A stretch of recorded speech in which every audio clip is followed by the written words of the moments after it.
Well, hello, everyone. As always, I'm so grateful that we can spend this time together again. What a wonderful blessing it is, just like the coming of spring, which Bill so beautifully talked about. So today my presentation is entitled Timeless Oneness, and that, of course, is day 11 of the Tao of Joy Every Day. And the subtitle for this presentation that I've chosen is Hidden Connections. And the reason why I say hidden is because, to me, oneness isn't obvious unless you really take the time to notice it. And it's funny how Bill talked about this time of year as a reminder of him to connect with nature. He of course loves spring. He's talked about that many times before. It's his favorite season. And of course it is a time of renewal. And I loved his wonderful examples of the birds returning to his maple tree and how that happens every year. And I'm sure he feels a deep connection with nature when he sees that. And it's funny, once again, we're going to have a little synergy because I was planning to talk a little bit about connection with nature in the subject or context of timeless oneness. Okay, so I'm going to go ahead and get into the presentation here.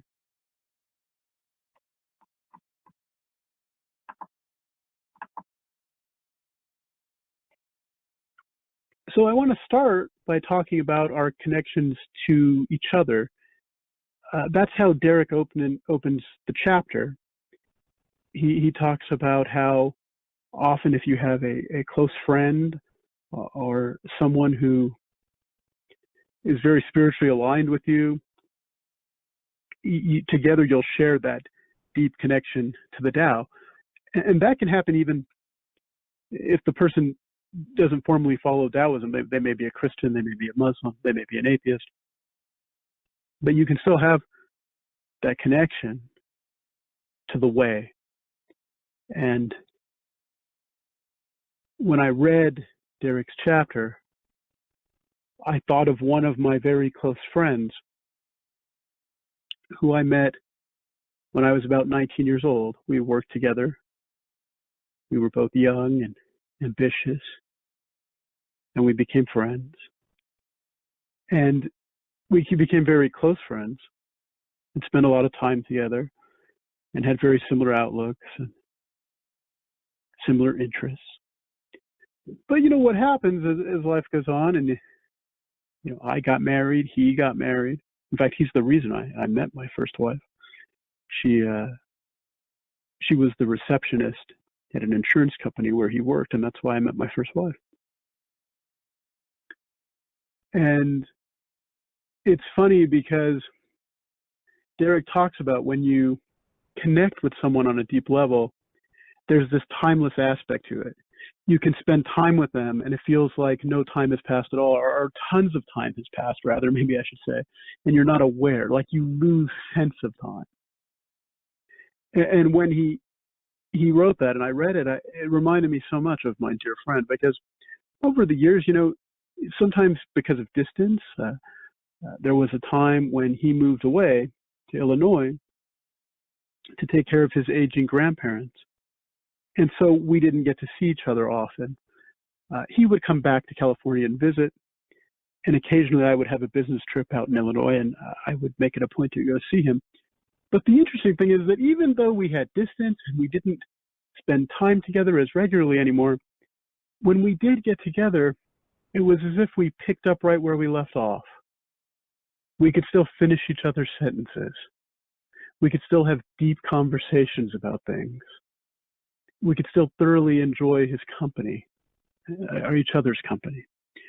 And we could get lost in it in a way, lost in a good way. And to this day, now he's moved back to California, but, being that he's married and has, well, his children are actually quite grown now, but I'm married and I have my young children. We still don't see each other very often.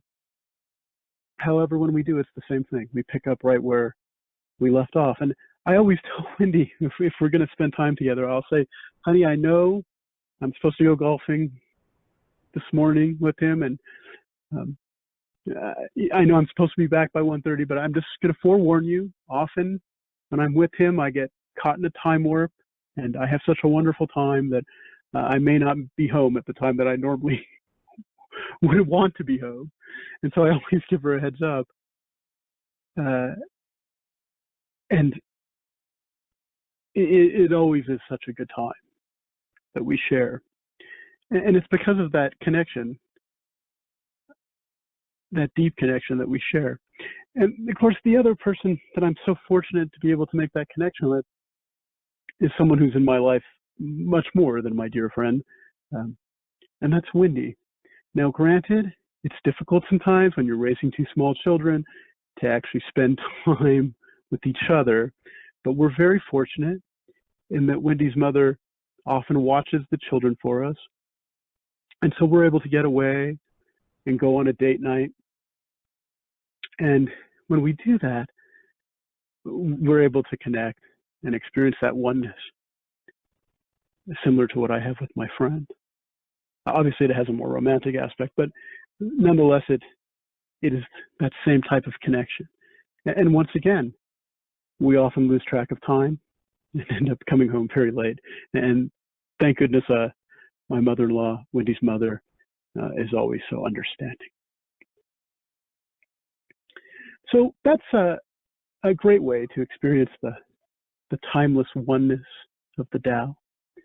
But there's another way, and this way really has a synergy with what Bill talked about, and that's our connections to nature. The reason why I put up a picture here of lightning is because, I'd say about 10 years ago, I had an experience. I was at a friend's house. He also lives here in the mountains, and we were on his balcony. And it was a calm, still night in the mountains. But in the distance, we could hear thunder and see lightning. And there was something about the experience of it that was so powerful that I instantly felt connected to nature in a deep way. And it practically moved me to tears. It was so moving. And of course, those connections are another way to experience that oneness, that timeless oneness. And of course, Bill pointed out so wonderfully that spring is a wonderful time to connect with nature because, like Bill, I really enjoy spring as well. I love the rebirth of nature.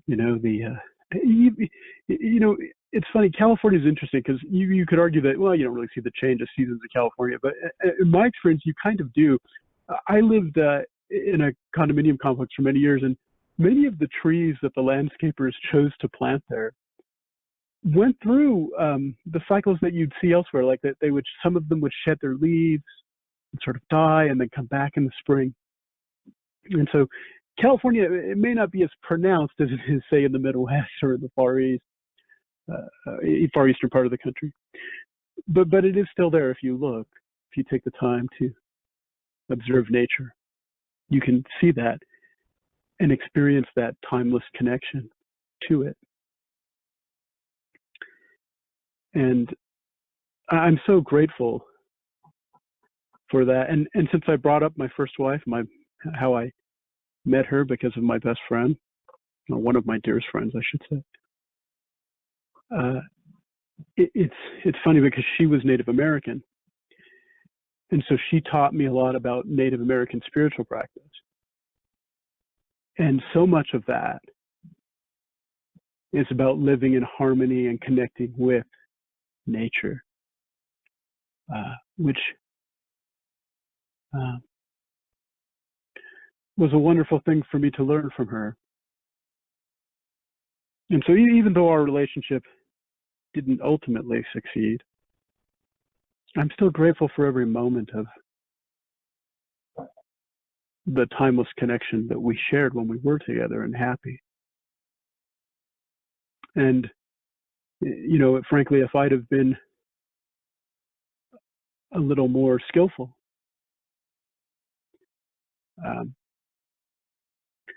I think that relationship could have endured. But, we can't change the past. We have to accept it and to look at the failures and do our best to turn them into success. And my next slide is, I think, a key part of properly experiencing oneness. And so I've entitled it Becoming Calm to See Oneness. And I've depicted here a picture that I actually put into the first presentation I ever gave on calmness. And of course, it's right out of one of Derek's stories in the Tao of Success called True Tranquility. I'm not going to specifically get into that. I'm sure many of you have already read it. But the idea here is that, life can be like a raging waterfall. It often rages like a waterfall. And it takes calmness to be able to not lose sight of the oneness as life marches forward. And I've known personally, when I started to get calm, which was something that came to me because of the Ego and Tao teachings, because of me studying Derek's wonderful website, Taoism.net, for so many years, and then finally working the courage to go to the temple. And for Derek to teach me the things that he taught me, and for Ed and for Bill to teach me the things that he taught me, and for Ed to teach me the things that he's taught me, it helped me get calm. And in getting calm, it opens the door to so many things. And one of those things, of course, is the perception and appreciation of that oneness that, like I said, it isn't obvious. That's why I called the subtitle The Hidden Connection, because it's not obvious. You do have to look for it. And if you work towards calmness, I can almost guarantee you that you will find it. Now, the next thing I want to talk about is something that helped me become calmer. I don't want to give the impression that I'm some bastion of calm or some guru who can tell you how to be calm for yourself. I can't. I'm like everyone else, struggling to do their best. I often get this wrong, but one good thing is I know when I'm getting it wrong, and I know I can do better, and that I have done better. And so I'm highly motivated to return to calm, even in those moments when I'm not. But the thing I wanted to talk about next was a tool that helped me get calm, and that was a commitment to daily meditation. And I chose this picture because, once again, there's a waterfall there. And of course, there's a picture of someone meditating in the traditional contemplative way. But of course, I want to point out that that certainly isn't the only form of meditation. There are many forms. There's moving meditations as well that are non-contemplative in a sense. When I take a walk in the mornings, I consider that a moving meditation because it's early and I'm alone with my thoughts. And I often hear the sparrows chirping, and that connects me with nature. And that moving meditation helps me experience and to be aware of the oneness that's always there, but that sometimes we just don't pay attention to. It's easy to get lost in the raging waterfalls of life, is what I'm saying. The noise of life. And to not appreciate or see the connections that are there. But they're always there.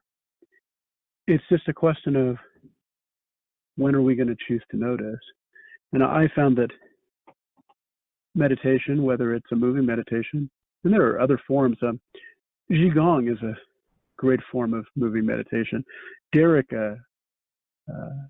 once demonstrated a couple of Qigong moves for me that I have taught the kids and I've shared with Wendy and I try to do often. They used to be up on the old tea house. There was an actual video to them. Unfortunately, when the tea house moved to its new platform, I think those links broke. But there's plenty of information out there about the connection. I'm sorry, about how to use Qigong. I'm sorry. 1 second here. I have Ellie knocking at the door. Hey, sweetie. Do you need Kalani Star? Okay, go ahead. I'm sorry. My daughter has come in to get her doll, so I apologize for that. But there's many resources on the web with various Qigong moves that are very helpful, and that's a form of meditation. I don't see Kalani Star. Okay, maybe she's downstairs. Okay.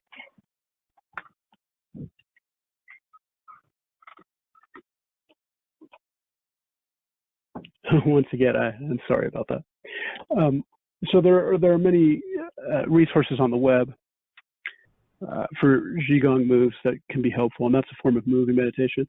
And also I want to point out what Ed and Bill do as shrine owners, the rituals, the Yiguan Dao rituals, that those themselves are forms of moving meditation. And of course, what's practiced at the temple,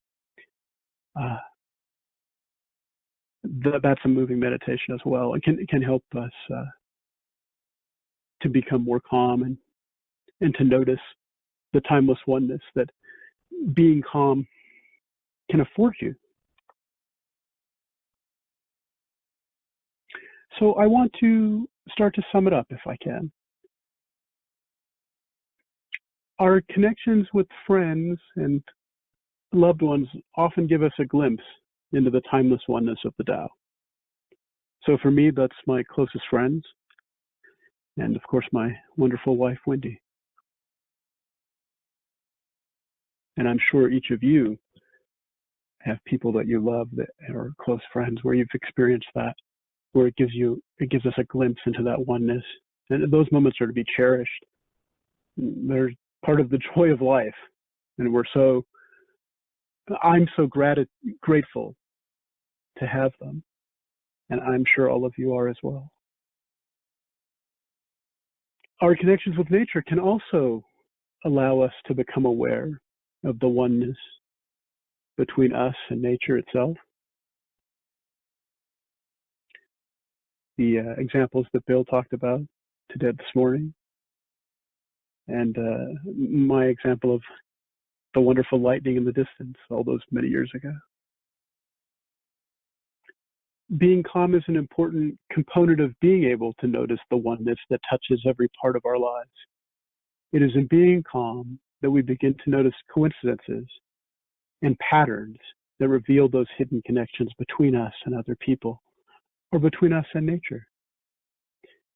Calmness is an important component, and it doesn't have to come overnight. You can get there slowly. I know it took me a long time, and even now, I still have to work to remind myself to be calm. I'm hoping to one day get to the point where it's just second nature, but I'm not there yet, but I hope to be. A commitment to daily meditation and quiet contemplation is a wonderful way to help yourself to be more aware of the oneness of the Tao. There are many different ways to do that, and it's not like you have to do it the contemplative traditional way. If that works for you, then by all means do that. But if it doesn't, there's plenty of other different types of meditation. Ed is quite knowledgeable on these. You know, when it comes to meditation, I didn't say this, but I always think of what the Dalai Lama says about, he says, if we could teach children to meditate, that we could eliminate violence within a generation. I don't know if that's true or not, but I kind of feel like it might be. Like I could see how that could be possible.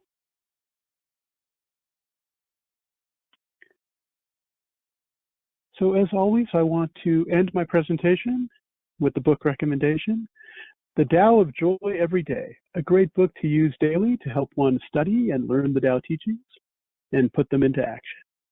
Okay, so there it was, Timeless Oneness, Day 11, Hidden Connections. Thank you all so much for giving me the chance to speak with you this morning. I hope I said something that was of use, and I hope you all have a wonderful Sunday. Thank you, Alex. That's definitely very useful for me personally. And I want to remind everyone too, what a wonderful gift it is when you can find someone who can share that timeless oneness with you. And I remember in the past having been asked questions from people. A lot of times these questions are not Tao related. They're more like personal questions, like, is this guy/girl right for me? And, how do I find my soulmate? Well, I remember the answer that I provided to them was that, well, at minimum, the person that is right for you, perhaps your soulmate, that person will be someone who can go into that timeless oneness with you. That is, when you speak with that person, you can so easily go into a rapport, a very deep state of rapport with one another, that time seems to stand still. That when you emerge out of that state of connectedness, you are often surprised at how much time has elapsed. And that is a sure sign that you have just experienced that wonderful timeless connection, timeless oneness. If you are not able to attain that level of connection, then I would suggest that you keep looking for that special someone who can easily connect with you in that way.